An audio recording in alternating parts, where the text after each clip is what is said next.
Tom Hart's with us right now. He was on the call yesterday. Tom, we were just getting into Alabama versus Kentucky, and I caution a little over, the importance of the loss on Kentucky because, the Ben Jordan death that happened the night before, that had to have affected them.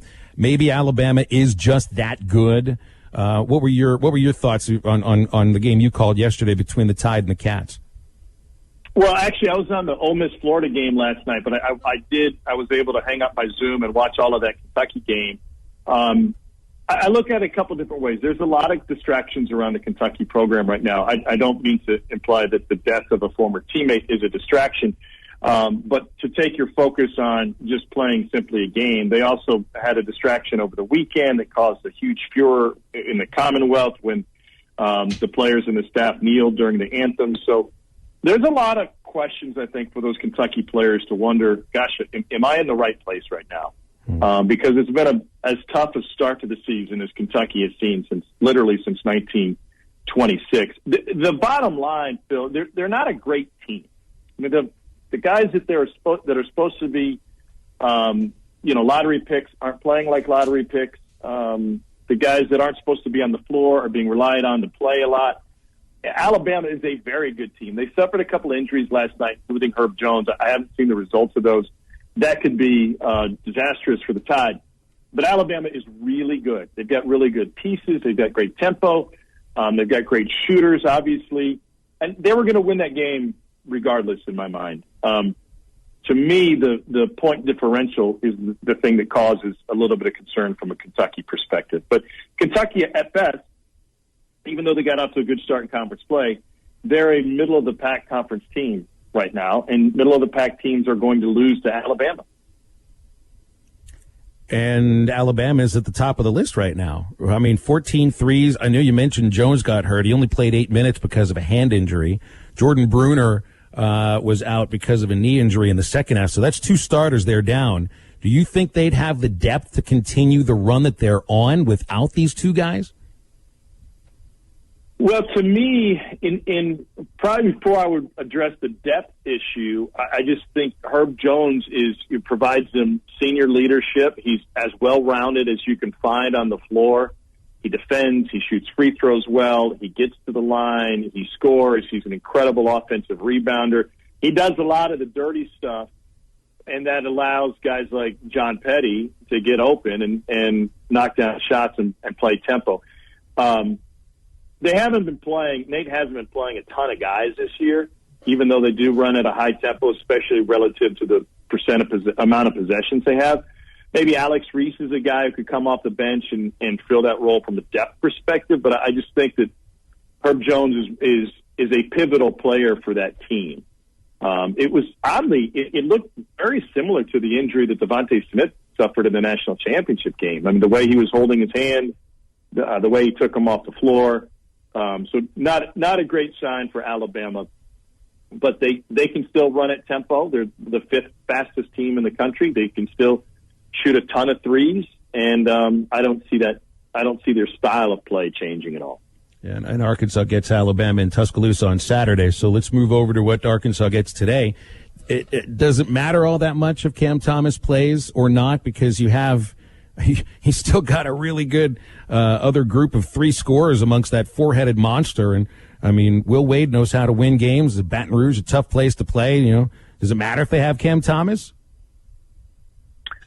That's a great question. And I understand where you're coming from and asking it. And at first blush, I think, well, of course it matters. This guy is like the top freshman scorer in the country, and he can give you 30 any night, and he's 9th in the country in percentage of shots that he takes when he's on the floor. He demands attention. But you bring up a great point. Trent Watford has had a tremendous season. He is a real matchup issue for Arkansas tonight because he's a pass-first power forward that can play anywhere on the floor. It's a terrible matchup for Vanover specifically because if Vanover's out there, Watford can go right around him. They've got Javonte Smart, who's long been a great player for the last 3 years. They've got Darius Days, who can both shoot and crash the glass. They have a lot of different weapons. But I think overall, anytime you take a key player off the floor, you absolutely miss him. It may not affect how often LSU wants to push the tempo, but it will certainly affect how many points they can score. I mean, and not that Cam Thomas is the most efficient shooter out there, but he's as good a scorer as we've seen in the league in a long time, in that he knows where to get his shots. In fact, after the last LSU game we did, I said, hey, where's your favorite place on the floor to score? And scorers and shooters usually have like three spots, right? I mean, I love it. Here, or here. He goes anywhere. And he wasn't being, boastful. He can score anywhere on the floor. And that's a real, we talked with Muss about it yesterday. He's an NBA type scorer. And that's a real matchup issue for a lot of teams. Tom Hart joining us here on almost said joining us on the SEC Network. Excuse me, joining us here on Halftime. Thought I was on the SEC Network for a second. Tom, hold on. I'm not wearing makeup. Exactly. That's Tom, all right, I'm not either. Tom, you've seen this team perform really well when they took on Auburn, to struggling against Tennessee and struggling against Missouri, and then coming out against Georgia, looked like a completely different team that was complete from top to bottom. What's been the most impressive thing you've seen about this team so far this season? About the LSU team or Arkansas? About Arkansas, excuse me. Oh, about Arkansas, yeah. I think they're a team that has – this sounds weird to say in this day and age. They've got real roles, defined roles. I wish Justin Smith was playing, and I think he's probably pretty close to coming back. I understand he tried to practice yesterday or the day before, and it got cut short a little bit. But Moses Moody is, the offense is going to go through him. He's going to take shots. He's a guy that can not only score but also hold his own on the glass. I'm waiting for Desi Sills to show the upper class leadership and consistency and confidence that should come with a guy who's been in this league for a few years. But they've got plenty of weapons. And listen, Muss is as prepared a coach as there is in the game. I mean, he does a tremendous job game planning. I think the question mark for the coaching staff going into this was, okay, do we want to run against LSU? Like, do we want to play our style, or do we want to shift and make adjustments? And as an NBA coach, I think Eric Musselman probably asks himself that question more than any other coach in the SEC, which is, what's our best matchup, what's our best game plan, and let's adjust to that. What a handful of college coaches specifically just say, well, we do what we do, right? I mean that was Mike Anderson said, why do we worry about the other team? We do what we do. They got to worry about us. Musselman is 180 degrees from that. We're going to make decisions based on what gives us the best advantage, just like an NFL offensive coordinator does, right? Right. So to me, the question that has to be answered is, do they want to run versus LSU? I think they do. I think they're willing to. I think that's the best matchup that they can have because of some of the mismatches, especially with the 4 and 5 position in a half court. So get out and run. And if that's the case, if that's what we get, man, we could have a wildly entertaining, high-scoring game tonight. It's going to be a lot of fun to see.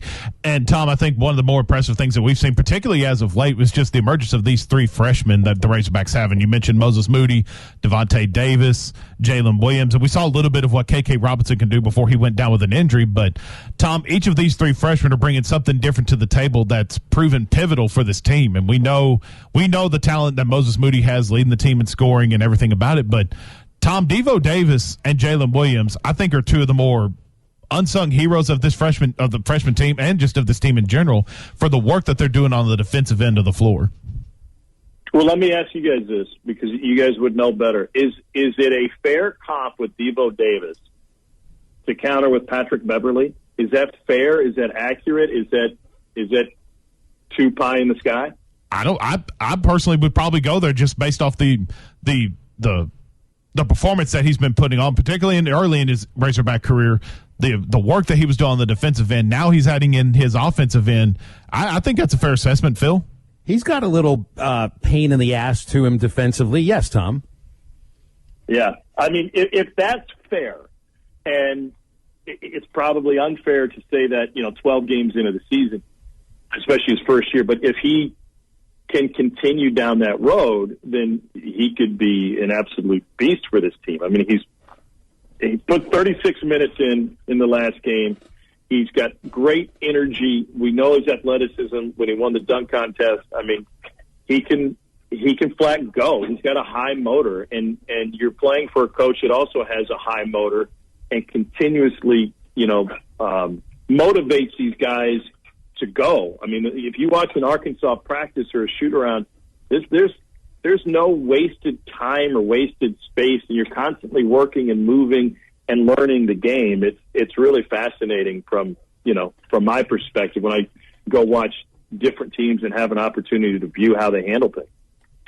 Want to switch a conversation just for a second before we let you go. We had this news come across from Kendall Rogers, co-editor of D1 Baseball, and this will involve you a little bit because we also know you was calling several SEC baseball games. He said in a tweet, SEC athletic directors have approved a normal baseball season structure for this spring. No change to the conference schedule, and the ADs also voted to increase the SEC travel roster from 27 to 30. But obviously with you being on the broadcast team, Tom, nothing changes for you this year, and baseball season hopefully will be about 5-6 weeks away, my friend.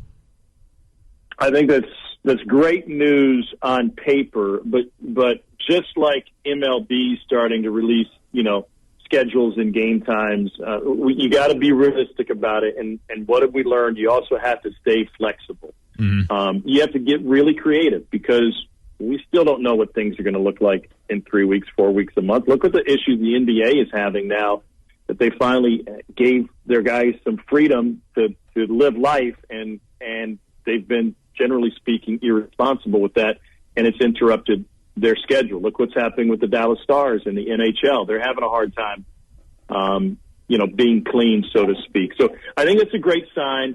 I just think that, everything, it's hard to plan things. Number one, you have to plan for a start, but you also have to be flexible and stay on your toes, and everybody's got to have enough of a creative mind to ask themselves, what if this doesn't work? What's next best? And let's not lose sight of that, because I hope we don't, but there's a great chance that, you end up having to go to a secondary play. Tom, I'll let you go with that. I think you're right about it, too. It's great to see. And I know you said on paper, but who uses paper anymore? It's great to see that on social media, and we'll just see how that all plays out in a couple of months. Thanks, Tom. Thanks, Tom. All right, boys. Be good. Thanks for having me. You got it. Have a great call today. I know you will. That's Tom Hart. He and Jimmy Dykes on the call on ESPN2. Is 6 o'clock this afternoon or this evening, SmackDown? This evening. Ish. It's an ish.